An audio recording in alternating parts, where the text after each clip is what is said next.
चलिए topic start करिए, heading डालिए। पहले तो समझ लीजिए पढ़ना क्या है। आज से जो नया चीज स्टार्ट हो रही है आपकी साइंस एंड टेक का पोर्शन है। साइंस एंड टेक का पोर्शन,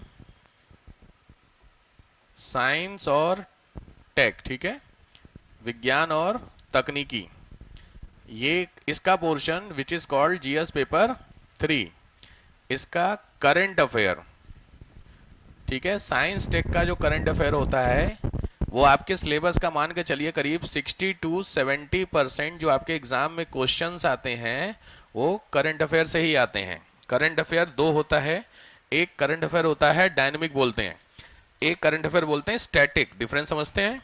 डायनेमिक करंट अफेयर का मतलब होता है ऐसा करंट अफेयर जो चेंजेबल है, ठीक है, जो बदलता रहता है करंट अफेयर। और एक ऐसा करंट अफेयर होता है जो स्टैटिक होता है।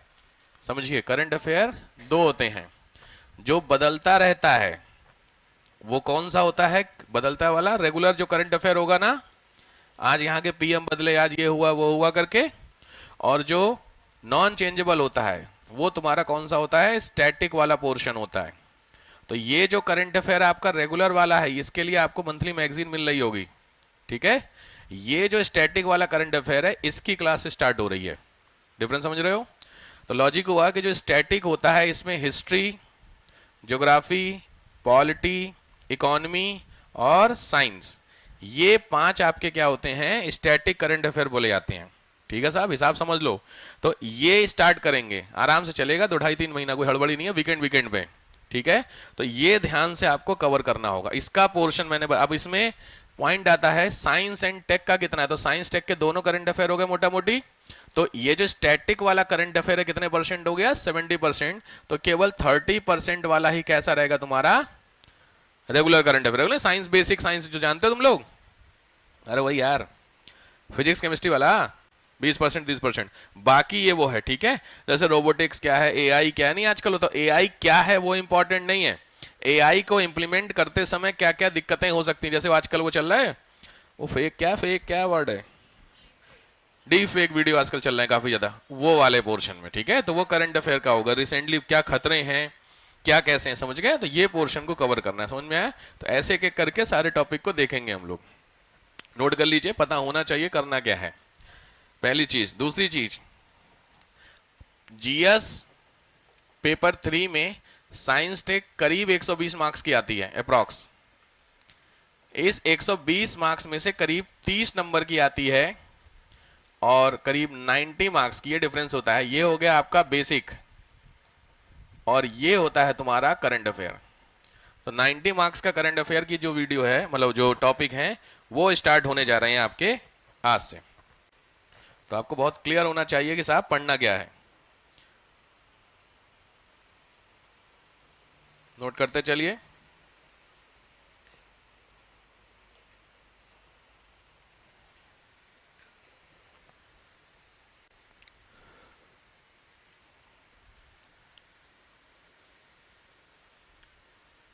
नोट कर लीजिए, तो नोट करने के लिए बोल रहा हूं तो कुछ जरूरी चीज है, ठीक है, फालतू बात नहीं कर रहा हूं ना। नोट करने की चीज है, पता होना चाहिए, पता सिलेबस है, नहीं पता याद होगा कि सिलेबस क्या है। हो गया हो नोट? तो हेडिंग डालिए, रिसेंट इश्यूज। पहला टॉपिक रिसेंट इश्यू, नवीन मुद्दे। मतलब साइंस टेक के आपको सिंपली इसको वैसे पढ़ने, इश्यू के अंदर ही पढ़ते हैं। रिसेंट इश्यूज कौन कौन से हैं? नवीन मुद्दे, नवीन मुद्दे साइंस टेक के कौन कौन से रिसेंट इश्यूज होते हैं?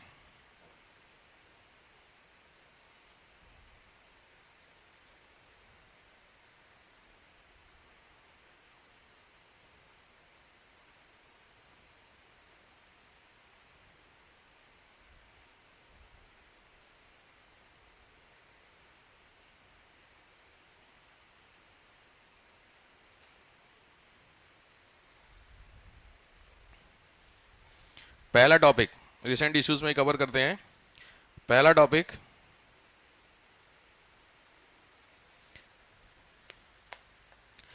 Emerging technology. टॉपिक 1 लिख लिए, नोट कर लिया ना आप लोग? इमर्जिंग टेक्नोलॉजी, उभरती प्रौद्योगिकी। मैंने बोला ना, ये जो टॉपिक आपका चल रहा है साइंस टेक, ये मेंस के लिए चल रहा है, ठीक है। मेंस का जो पेपर होता है उसके लिए आपके टॉपिक स्टार्ट हो रहे हैं। तो पहला टॉपिक हुआ उभरती तकनीकी, तकनीकी, इमर्जिंग टेक्नोलॉजी। बहुत सारी टेक्नोलॉजी नई नई बन रही है। एक दो एग्जांपल आपको पता हो टेक्नोलॉजी के, सब नई टेक्नोलॉजी के एग्जांपल कोई भी। एआई एक हो गया, चलो और क्लाउडिंग वाला, अच्छा चलो और रोबोटिक्स, बिल्कुल सही बात है। और रोबोटिक्स की कौन सी लैब है आपके स्कूल में? स्कूल में कोई लैब है अटल जी के नाम से? क्या बोलते हैं उसे? ए अटल नहीं सुना? कोई लैब करके है कुछ? एडीएल, हाँ बिल्कुल ठीक है। तो वो भी गवर्नमेंट, तो पॉइंट क्या समझो, पुरानी कहानी खत्म, जो नए नए टेक्नोलॉजी डेवलपमेंट हो रही है हमें वो पढ़ना है भाई साहब, इस पे क्वेश्चन आएंगे तो ठीक है। तो चलो पहले तो बेसिक समझ, क्योंकि टेक्नोलॉजी तो आगे पढ़ेंगे, पहले ये तो जान लो कि इसको करना क्या है चीजों को लेकर के, ठीक है। तो सबसे पहली हेडिंग डालो इंपॉर्टेंस, महत्व क्या होंगे। इंपॉर्टेंस, जो नई टेक्नोलॉजी है उसके महत्व क्या होंगे। इंपॉर्टेंस, नई नई टेक्नोलॉजी जो आ रही है इसके कुछ, ये मैंने बोला डायरेक्ट मेंस के टॉपिक हैं, प्रीलिम्स का नहीं है। प्रीलिम्स में फिजिक्स केमिस्ट्री पढ़ेंगे आगे जनवरी से। इंपॉर्टेंस में अगर आपको कवर करना है इस पोर्शन को तो कैसे कवर करेंगे, चलिए इंपॉर्टेंस में अगर आपको डिस्कशन करना हो पॉइंटर में लिखते चलिए। क्या होगा इंपॉर्टेंस, नई नई टेक्नोलॉजी के आने से फायदे हैं कि नुकसान? दोनों है सर। देखो जो दूसरी चीज आपने बोली निगेटिव, उसको एथिकल मुद्दों में पढ़ेंगे। इंपॉर्टेंस किसी चीज की बुराई होती है कि अच्छाई होती है?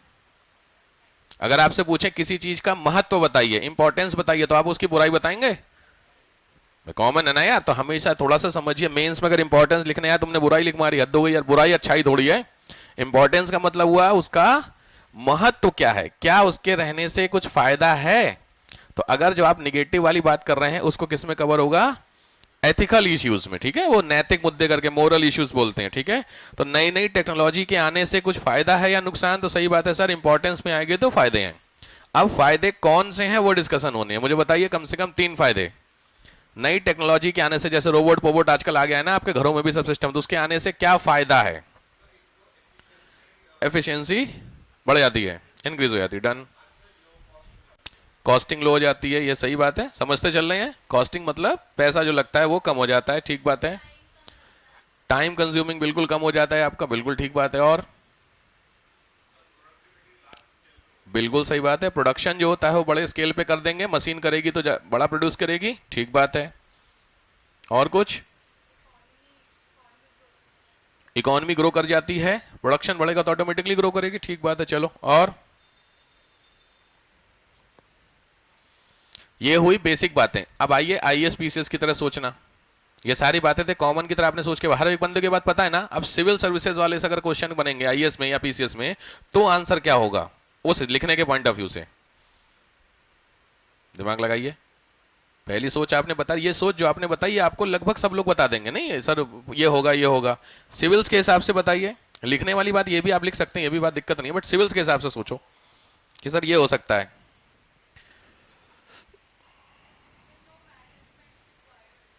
लो मैनेजमेंट, नो मैनेजमेंट, अच्छा नो मैनेजमेंट, तो ये अच्छा बुरा?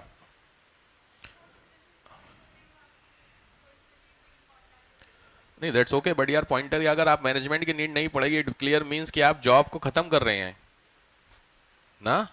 मैनेजमेंट नहीं होगा मतलब मैनेजमेंट की जॉब गई, तो ये अच्छा बुरा? तो गड़बड़ है। अगर जॉब आप जिस देश में रह रहे हैं उस देश में जॉब की सबसे ज्यादा मार है, और आप ऐसी चीज लेके आ रहे हैं कि नौकरी हटाओ, फिर तो खत्म है कहानी, समझ रहे हो? ठीक आंसर, बट इसमें नहीं जाएगा वो। आप इसी का उल्टा लिखेंगे, क्या होगा लिखिए। चलिए शुरू करिए, पहला पॉइंट आइए। इट क्रिएट न्यू अपॉर्चुनिटीज, नए अवसर की उपलब्धता। नए अवसर, भाई नई नई टेक्नोलॉजी आएगी तो उसको समझने के लिए, सीखने के लिए नए लोग चाहिए। अच्छाई वाली बात समझ रहे हैं बात को लेकर के? तो ऑब्वियस बात है, देखिए जैसे अभी आपको पता है यूट्यूब पे चीजें बन रही हैं। अब यूट्यूब पे चीजें बनने के लिए बहुत सारे लोगों ने अपना कैरियर यूट्यूब पे बना लिया, भाई है कि नहीं है? तो YouTube पे वीडियो बनाने, अब जैसे मुझे वीडियो बनानी, अब वीडियो बनाने के लिए मेरे पास मान लीजिए टाइम नहीं है उसको एडिट करना, तो मैं एक बंदा ढूंढूंगा जो एडिटर का काम करेगा। तो जो बंदा घर पे बैठा हुआ है वो, इसने अगर एडिटिंग का कहीं से कोर्स कर लिया तो मैं उसको फोन करूंगा भाई और उसको नौकरी दे दूंगा।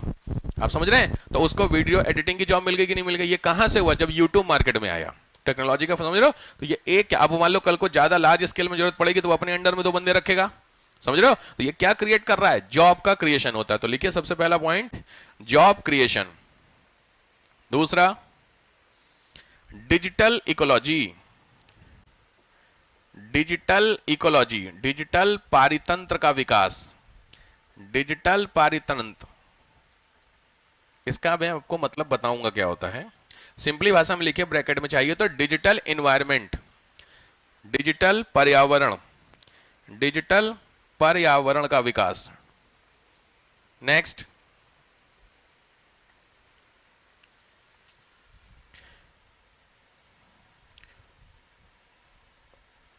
प्रबंधन को संतुलित करना, फिक्स द मैनेजमेंट। संतुलित करना, प्रबंधन को संतुलित का मतलब होता है कि अगर आप डिपेंड हो जाएंगे, टेक्नोलॉजी को लेकर के आएंगे तो मैनेजमेंट ठीक से काम करेगा। एफिशिएंसी की बात कर रहा है। चाहिए तो थोड़ा सा ये देखो, ये सब वो वर्ड होते हैं जो लिखे जाते हैं, आप इसको समझने के पॉइंट ऑफ व्यू से डैश करके लिखना चाहिए तो लिख लीजिए। समझने के लिए क्या, bracket, accountability of management, management की जिम्मेदारी, प्रबंधन की जिम्मेदारी तय करता है, मैनेजमेंट की जिम्मेदारी। नेक्स्ट, इंडिविजुअल डेटा, व्यक्तिगत डेटा। जो व्यक्तिगत डेटा है उसको क्या करता है? तुम्हारा सेफ रखता है। टेक्नोलॉजी के फायदे देख रहे हो ना? तो इंडिविजुअल डेटा जो होगा, पहले मैन्युअली चीजें मैनेज होती थी। कल को आपने देखा था फाइलों में अगर आपका डेटा है तो बहुत ज्यादा जब करप्शन होता है किसी डिपार्टमेंट में तो उस डिपार्टमेंट के कमरे में आग लग जाती है। देखा है आपने? जब कोई डिपार्टमेंटल इंक्वायरी होती है तो इंक्वायरी में पता नहीं आज तक 420 साल से उस ऑफिस में कुछ नहीं हुआ, और जैसे ही उस ऑफिस में इंक्वायरी बैठी वैसे ऑफिस में आग लग गई। समझ में आया? ये एमपी में बहुत हुआ है। वो व्यापम वाला केस सुना है? व्यापम घोटाला। व्यापम वगैरह नहीं होता जहां पर सीधी, इसका अगर आग लग गई तो आग एक ऐसी चीज होती है जिसकी कोई रिस्पॉन्सिबिलिटी नहीं होती है। तो सोच के देखिए, अगर मान लीजिए किसी बंदे ने 1 करोड़ का करप्शन कर रखा है और वो फाइल में लिखा हुआ है, उस फाइल को जला दो, बात खत्म हो गई। आप समझ रहे हैं? तो ये अब अगर ये ऐसा होगा इसमें, बट लॉजिकली अगर ये ऑनलाइन होगा तो सीधी बात है, ऑनलाइन होगा तो यूनिवर्सल होगा, तो डेटा आपका क्या हो जाएगा? सेफ हो जाएगा। पहली, नेक्स्ट पॉइंट। ठीक है, नेक्स्ट आइए,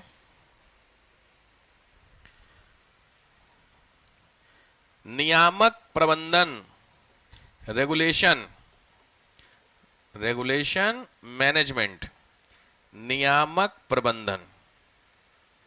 जो रेगुलेटरी अथॉरिटी होती है ना, वो काम करती है। Next, safety of system, system की सुरक्षा। सिस्टम जो होता है उसकी क्या सुरक्षा? सिस्टम की सुरक्षा समझ रहे हैं? बोलिए। इंडिविजुअल डेटा का समझ में आया? सिस्टम की सुरक्षा कैसे? आप आईएएस हैं और आपके लिए कोई, आप किसी एक डिपार्टमेंट के हेड हैं, फॉर एग्जांपल पीसीएस हैं, किसी डिपार्टमेंट के हेड हैं, और उसमें लोगों के 2 करोड़ रुपए जमा हुए हैं। आपके अपने नहीं, लोगों के जमा है 2 करोड़, उसका डेटा मैन्युअली है। तो अगर कल को कोई बंदा आकर के वो डेटा चुरा ले गया तो आप तो गए। सीधी बात है ना? तो गवर्नमेंट किसके ऊपर ब्लेम करेगी? आपके ऊपर। भैया कहां गए? तो तुम करोगे सर ये फाइल चुरा ले गए, उसमें लिखा था, फाइल कहां? कुछ नहीं। समझ रहे हो? तो आपके अपनी जेब से 2 करोड़ भरो। इससे अच्छा क्या है कि ये सिस्टम को भी क्या करता है? सेव कर देता है। जो पैसे की आपने मान लीजिए घर खरीदा, तो घर में आप वो कराते रजिस्ट्री, रजिस्ट्री आपने कराई, रजिस्ट्री का जो आपने पैसा दिया वो पैसा ऑनलाइन जमा हुआ, तो झंझटी खत्म हो गई। जब ऑनलाइन जमा हुआ तो कल को अगर कोर्ट को जरूरत पड़ेगी तो आप वो रिसीप्ट दिखा दोगे, भैया ये हमने जमा किया है। जो डीएम होगा उसके पास भी कुछ रिसीविंग होगी, उसने भी जमा किया, हाँ सर मेरे पास है। क्लियरिटी समझ रहे हो? तो यहां पे ये सिस्टम की क्या करता है? सुरक्षा करने का काम करता है। नेक्स्ट,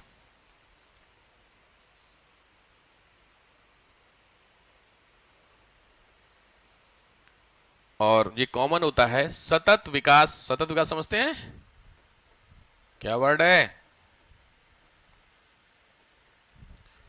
हाँ, अरे सस्टेनेबल डेवलपमेंट, सस्टेनेबल डेवलपमेंट का काम होता है इसमें, सतत विकास। ठीक हो गए। तो ये सारे क्या हो गए, इंपॉर्टेंस ऑफ न्यू टेक्नोलॉजी। इसके अलावा जो तुम लोगों ने बताए हैं वो आप इसमें अब ऐड कर देना। शुरू वाले लिखने वाले तुम लोगों ने क्या क्या बताए हैं? पहला क्या था?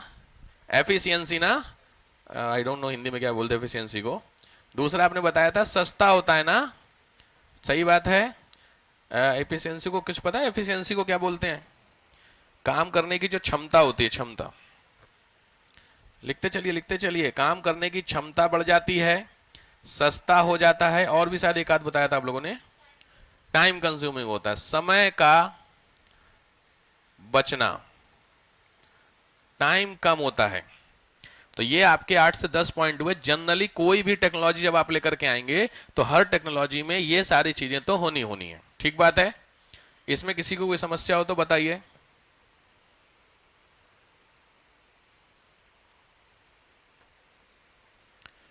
हो गया? कोई कंफ्यूजन नहीं? चलिए अब आते हैं दूसरा पॉइंट। तो पहला पॉइंट हो गया कि ये हो गया। अब आइए दूसरा पॉइंट, क्या? इश्यूज। नई टेक्नोलॉजी सर आप ले आए, लेकिन आपके सामने क्या होंगे? मुद्दे। मुद्दों के बाद फिर हम लोग कवर करेंगे एथिकल इश्यूज। एथिकल इश्यूज कौन कौन से हो सकते हैं? अब बताइए प्रॉब्लम क्या क्या हो सकती है, गिनाइए मुझे। लैक ऑफ ट्रेनिंग, ठीक बात है। और क्या क्या दिक्कतें हैं नई नई चीजों को लाने से? मोबाइल आप ले आए, मोबाइल से बहुत सारी दिक्कतें हैं ना, डिपेंडेंसी हो जाती है। ठीक बात है। आप लोगों को कितने मोबाइल नंबर याद हैं? किसी इमरजेंसी में जरूरत पड़ी तो आप लोगों को कितने मोबाइल नंबर याद हैं? पापा का याद है मोबाइल नंबर, मम्मी का 3-4 याद हैं। और पहले के समय पता है कितने मोबाइल नंबर याद होते थे? अब आपको जरा सा भी काम पड़ता है मोबाइल पे डिपेंड हो जाता है। जरा सी कैलकुलेशन के लिए मैं जैसे क्वेश्चन क्या पूछता हूँ, कैलेंडर के पूछता हूँ, तुम तो नहीं निकाल देते, मोबाइल निकालो। समझ रहे हैं? ये है डिपेंडेंसी। कल को मोबाइल नहीं होगा तो उसी को एक नया बीमारी आगे पढ़ोगे इसी में, उससे कोई, मैंने बहुत फेमस वर्ड है, यूएस में चल गया है, वो है मोबोफोबिया। मोबोफोबिया में सर्वे करा करके देखा गया, रात को सोते समय जो लोग सोए उनके सर के पास से मोबाइल को हटा लिया गया। अब आप बस इतना सोचिए, आप इमेजिन करिए कि आप रात को सोए और आपका मोबाइल हट गया वहां से। मैं आया धीरे से, मैंने हटा दिया आपके पास से, और वो मोबाइल सुबह जब आप उठे फ्रेश होने के लिए जा रहे हैं, ब्रश करने, आपने देखा वो मोबाइल आपके पिताजी के हाथ में, और चैट डिलीट हुई नहीं है रात वाली। ठीक है साहब? अब क्या होगा? कुछ को समझ में आ रहा है? या बाई चांस आपकी आंख खुलती है और आंख खुलने में आप अगल बगल चेक करते हो, मोबाइल नहीं मिलता, आप देखते हो अचानक से कोई अंदर से फील आने लगता है। समझ गए? अगर आपको 1 घंटा मोबाइल ना मिले तो आपका क्या होगा? आपको पता है बात? ये ऐसा इसलिए इमेजिन नहीं कर पा रहे कि आपको पता नहीं है। अभी मैं आपका मोबाइल छिनवा लूं, सीरियसली यहां से रखवा लूं, एकेडमी में रखवा लूं मोबाइल, और रखने के बाद से लेकर के और जब आप जाएंगे तब आपको दूं, तो 3 घंटे कायदे में आप पढ़ाई नहीं करेंगे। पता है क्यों? क्योंकि आपका मन कहां लगा? अगर पता नहीं किसी का मैसेज तो नहीं है, किसी का मैसेज, तुमको कौन मैसेज करेगा? प्रैक्टिकल बात समझो, तुम लोगों को कौन, मोदी जी मैसेज करेंगे कि बम गिराना है पाकिस्तान पे? बताओ। मिसाइल गिरानी है, या एक काम करो, मेरे को यार जीएसटी समझ में नहीं आ रहा, तुम बताओ। तुम क्या, तुम अच्छा, तुम लोग अपना सोचो, तुमको कौन फोन करता है? कायदे में एक भी काम का फोन आता है? सीरियसली सोच के देखना, इमरजेंसी में अगर बात छोड़ दे तो कोई भी ढंग का फोन नहीं आता है। या तो दोस्ती यारी के आते होंगे, नहीं तो नहीं आते हैं। मैंने तो ज्यादातर लोगों को देखे दिन भर पढ़ा रहा, कोई फोन नहीं आता, फिर भी देखते रहते कोई कॉल तो नहीं आई। अबे कौन सी कॉल आई? तुमने कितनी दोस्ती निभा रखी तो कॉल करेगा तुमको? समझ रहे बात को लेकर के? ये भी एथिकल मुद्दा आता है, लेकिन फिर भी एक शौक होता है। इसीलिए तो बिल्कुल सही बात है जो आप वर्ड यूज कर रहे थे, क्या? हाँ, डिपेंडेंसी। तो यहीं पे डिपेंडेंसी आ जाती है, कह रहा ठीक बात है। और कुछ? सिक्योरिटी के पर्पज से दिक्कत है, बिल्कुल सही बात है। और अनएम्प्लॉयमेंट बढ़ता, हाँ ठीक बात है, बिल्कुल सही बात है। और हेल्थ इश्यूज भी हैं, बिल्कुल सही बात है, ठीक बात है। और कुछ? सही जा रहा हो, सही जा रहा हो, बिल्कुल सही। और कुछ इश्यूज में? चलिए शुरू करिए, मैं आपको मुद्दे लिखवा देता हूं इश्यूज कौन कौन से हैं। नंबर 1, रेगुलेशन की कमी। रेगुलेशन का मतलब होता है नियामक। हमारे पास उतनी क्या नहीं है? अथॉरिटीज नहीं है हमारे पास। रेगुलेशन एजेंसीज की कमी, पहली चीज। दूसरी चीज, डेटा सेफ्टी। जो आपका डेटा है उसकी सुरक्षा को लेकर के दिक्कत है। सही बात है। डेटा सेफ्टी तीसरा, बिल्कुल सही। ये क्या क्रिएट करेगा? अनएम्प्लॉयमेंट क्रिएट करने का काम करता है। अनएम्प्लॉयमेंट, बेरोजगारी को क्रिएट करने का काम करता है। बिल्कुल सही बात है, बहुत फर्क पड़ता है इसका। नेक्स्ट, फोर्थ पॉइंट है, हमारे पास स्किल नहीं है। स्किल का ना होना, भाई सीधी बात है, नई टेक्नोलॉजी ले तो आए, लेकिन नई टेक्नोलॉजी को पता है एक्सेप्ट करने में कितनी दिक्कतें होती हैं। बैंकिंग को लेकर के, खास करके मैंने जब एसबीआई में लॉन्च हुए थे, अरे एसबीआई छोड़ो, अभी यूपी में जो असेंबली है, उस असेंबली में योगी जी ने देखो बड़ा बवाल हुआ था। सपा वालों ने बड़ा तगड़ा बवाल किया था, किस उम्र में वो लैपटॉप सीखे। देखो दिखाता तुमको, यूपी की असेंबली है, ठीक है। इंटरनल पोर्शन में मे भी आपको मिल जाए इसमें फोटो। पहले यूपी की असेंबली में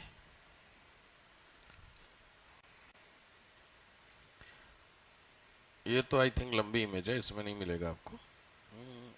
अच्छा देखिए, कोई एक चीज समझिए, यहां पे आप देख रहे हैं सामने पैड रखे हुए हैं, लिखा पढ़ी वाला काम है ना, मैनुअली वाला ना। अभी आपको दिखाता हूं नए वाले में, ये देखिए यहां वहां पैड रखे थे ना, यहां पे देखिए क्या आ गया है, आ गया स्क्रीन आ गई सबके सामने। तो सोचिए, जब यूपी में बिल लेकर के आए थे योगी जी कि सबके रिप्लेसमेंट हो जाएगी, झंझट खत्म हो गई कि नहीं?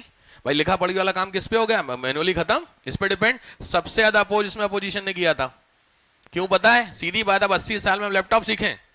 भाई आप समझिए दिक्कत का। अब यहाँ पे ये जो, अब ये व्यक्ति, इनको एग्जांपल ले लेते, फॉर एग्जांपल ये कौन है? सतीश महाना, कोई दिक्कत नहीं। इनको समझ, अगर ये व्यक्ति है, इनकी एज आप देख रहे हैं, आई डोंट नो कौन है, इनकी एज में सोचे, अभी इस एज में आकर के अब इनको ये सीखना पड़ेगा कि नहीं सीखना पड़ेगा? अब यही इनको इस सीखने में लेके कौन सीखे? हद दोगे रिटायरमेंट की एज में हम लैपटॉप सीखेंगे? नहीं, सोचने वाली बात है। गलत ये भी नहीं है, बट लॉजिकली अगर आप नई टेक्नोलॉजी को लेकर के आएंगे तो ये सारी समस्याएं तो आएंगी ना। आप जो यंग एज के लोग बैठे हैं उनको तो दिक्कत, जैसे इसमें आप दिख रहे हैं यंग एज के, लेकिन खास करके जो इधर साइड के देख रहे हैं आप, तो ये जो लोग होते हैं, इन लोगों को सीखने में दिक्कत होगी कि नहीं होगी? क्यों? क्योंकि इनके पास स्किल नहीं है, कौशल नहीं है इस चीज को समझने के लिए। समझ में आया? तो ये सबसे बड़ी दिक्कत होती है, कौशल का, स्किल का ना होना। नेक्स्ट आइए,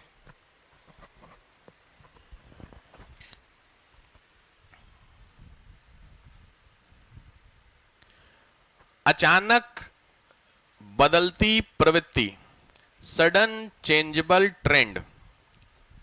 सडन चेंजेबल ट्रेंड, इसका मतलब समझ में आया आपको?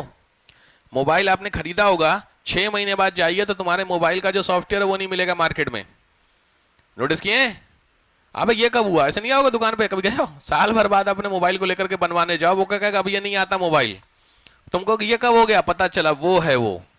आप एक टेक्नोलॉजी को अपडेट किए, तब तक पता चला 6 महीने में नई टेक्नोलॉजी। अब यार उसको चेक करो, उसको डलवाए 6 महीना, दूसरी टेक्नोलॉजी ले आए। भाई आपके सामने आईफोन का एग्जांपल है, हर साल नया लॉन्च हो रहा है कि नहीं हो रहा है? और ये एंड्रॉइड वाले लॉन्च नहीं करते, खुद ही अपडेट कर देते, रात में चार्जिंग में लगा होता, देखे हो, अपडेट कर देते खुद। सुबह उठे कहता भाई ये क्या वॉलपेपर बदल गया, पता चला अपडेट हो गया। ये दिक्कतें हैं। अरे दे ही देते हैं, कई बार नोटिफिकेशन देते हैं, कौन ध्यान देता है, कर करा हो गया अपडेट। ऐसा हुआ है मेरे साथ, बहुत बार हुआ है, इसलिए मैं कह रहा हूँ चीजें, ये सारी चीज समझ रहे हैं? ठीक है, नेक्स्ट आइए। यहां पे जो लास्ट पॉइंट इसमें आएगा वो है इसका सामाजिक प्रभाव। लिख लीजिए, सामाजिक प्रभाव, सोशल इंपैक्ट। आप समझ सकते हैं टेक्नोलॉजी का क्या होगा? सोशल इंपैक्ट, सामाजिक प्रभाव टेक्नोलॉजी का क्या होगा? समझ गए ना? लॉजिक है। क्या हो सकता है इंपैक्ट तुम लोगों के ऊपर? कोई टेक्नोलॉजी का निगेटिव इंपैक्ट बताओ तुम्हारे ऊपर पड़ा है। घर से बाहर नहीं आते सामान लेने। हाँ बिल्कुल सही बात है। हाँ, हेल्थ इश्यूज का तो जरूर पड़ा, सबके ऊपर ही पड़ा, बिल्कुल सही बात है। पहले हर सामान के लिए आपको सीढ़ी से उतर के जाना पड़ता था, अब कुछ नहीं करना, मोबाइल उठाना है। इतने बेशरम है कि जाकर के नीचे खुद सामान नहीं ले सकते, ब्लिंकिट वाले को ऊपर बुलाते हैं। हैं? भले आप फर्स्ट फ्लोर पे या सेकंड फ्लोर पे रहते हो, ऐसा है कि नहीं है? भैया ऊपर आ, अबे तू ही नीचे चला जा भाई। वो बंदा ब्लिंकिट स्टोर से तुम्हारे घर तक आ गया, लेकिन हम ऊपर से सेकंड फ्लोर से नीचे नहीं उतरते हैं। ये है, बिल्कुल सही बात है, ये सरदर्दी। और कभी भी कुछ भी मंगाना होता है एक फोन पे, आपको पता कितना खर्चा होता है उससे? लोग इंडिया में जो लोग हैं उनका करीब 40% एक्सपेंसेस बढ़ गया है इसी ऑनलाइन के चक्कर में। पहले हर चीज के लिए जाना पड़ता था, तो लॉजिक बात क्या होगा, रहने दे, छोड़ो, नहीं होता, आलस लगता था। अभी क्या है, हर चीज मोबाइल पे है। एक कॉल किया 8 मिनट में 7 मिनट में डिलीवरी, जो मन करे सोचो धड़ाधड़ पैसे फूक रहे। दूसरी चीज मोदी जी ने सबसे ज्यादा गड़बड़ कर दिया ऑनलाइन करके, तुम्हारे घर में एक भी रुपया नहीं है कैश में, लेकिन मोबाइल में लाख रुपया पड़ा हुआ है। इसीलिए मोबाइल से कभी शॉपिंग करने जाओ, जो ऑनलाइन होती शॉपिंग उससे करने जाओ, इस पे अरे स्टोर पे ये जो है नॉर्मल खाने आने वाले, जहां से आप राशन आसन खरीदते हैं, वहां कभी सामान खरीदने जाए, घर से पहले क्या होता था कैश लेके जाते थे, भाई साहब 2000 का राशन आएगा, 2000 में इतने चावल इतने दाल होते थे, अभी मोबाइल लेके चले जाते। अब मोबाइल में तो लाख रुपया पड़ा हुआ, धड़ाधड़ स्कैन हो रहा है भाई साहब, 2000 के चक्कर में 5000 का बिल हो गया। ये है फायदा किसका? गवर्नमेंट का, क्योंकि जीएसटी ले रही है आपसे और आप गए, आपको पता ही नहीं चल रहा, फिर महीने का आखिरी में जोड़ा यार बचा ही नहीं कुछ। इस बार नहीं, इस बार तो कुछ भी हो जाए नहीं करूंगा, और फिर 1 तारीख से वही हाल है, समझ रहे हैं? ये दिक्कत हो रही है। तो सामाजिक मुद्दों में 2 मुद्दे आएंगे, इसमें एक होंगे सामान्य मुद्दे नॉर्मल, और दूसरे आएंगे नैतिक मुद्दे। सामान्य मुद्दे और नैतिक, सामान्य मतलब जनरल, नैतिक मतलब एथिकल। तो हमको ये कवर करना है, ठीक है? जनरल तो आप समझ गए होंगे, जनरल कॉमन जो कॉन्सेप्ट होते हैं। एथिकल जो आपके इश्यूज होते हैं हमें वो कवर करने। यहां तक समझ में आ गया? हटाऊं इसको, हेडिंग डालिए नैतिक मुद्दे, एथिकल इश्यूज। ये आपके सिलेबस का है, एथिक्स का पेपर है ना, तो उस वाले सिलेबस में कवर होता है एथिकल मुद्दे। एथिकल इश्यूज क्या क्या हैं? एथिक्स समझ गए होंगे आप लोग, एथिक्स आप लोग थोड़ा बहुत भी पढ़े होंगे या सुने भी होंगे। एथिकल समझ रहे हैं? एथिकल कोई एक एग्जांपल दो। विकास, ये दरवाजा सटाना जरा, पीछे वाला, तुम्हारे पीछे जो है ये सटा दो। हाँ, ये लाइट आ रही है, ब्लैक स्क्रीन है ना।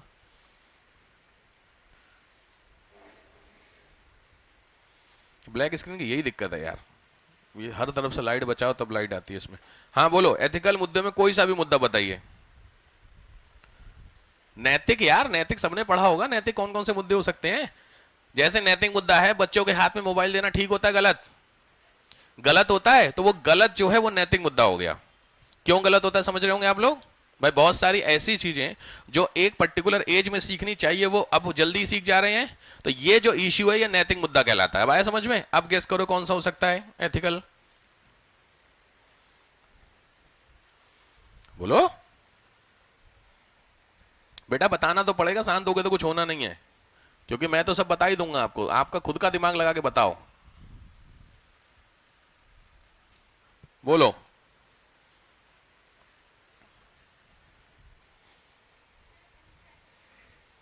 इनसेंसिटिव, बिल्कुल सही बात है।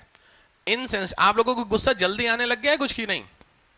क्या लगता है ये फर्क है क्या मोबाइल का, घर वालों ने दुखी कर रखा है? क्या लगता है? पता है ये ना फर्क होता है टेक्नोलॉजी का। पहले आप उन लोगों के साथ बैठते थे जिन लोगों के पास समझ थी, बड़े बुजुर्ग, जब उनके साथ बैठते तो हमेशा बड़े बुजुर्ग जो भी घर के होते हैं हमेशा सुलझी हुई बात करते हैं, झगड़े की बात कम करते हैं आपसे। ऐसा है? किसी के बड़े बुजुर्ग हैं जो खाली झगड़े की बात करते? वो आज आई नहीं, आई नहीं, आज नहीं है, उसके घर में है ऐसा। कौन है वो छोड़ दीजिए, बट है ऐसा, ठीक है। बाकी लोगों के घर में आप अपने पापा के साथ बैठिए, अपने बड़े भाई के साथ बैठिए और अपने दादाजी के साथ बैठिए, तीनों के बात करने की जो टोन है उसमें आपको क्या लगता है कुछ डिफरेंस महसूस होगा? आप अपने बड़े भाई के साथ बैठे, अपने पापा के साथ बैठे, अपने दादा के साथ, बाबा अगर आपके हैं उनके साथ आप बैठे, आराम से सोच के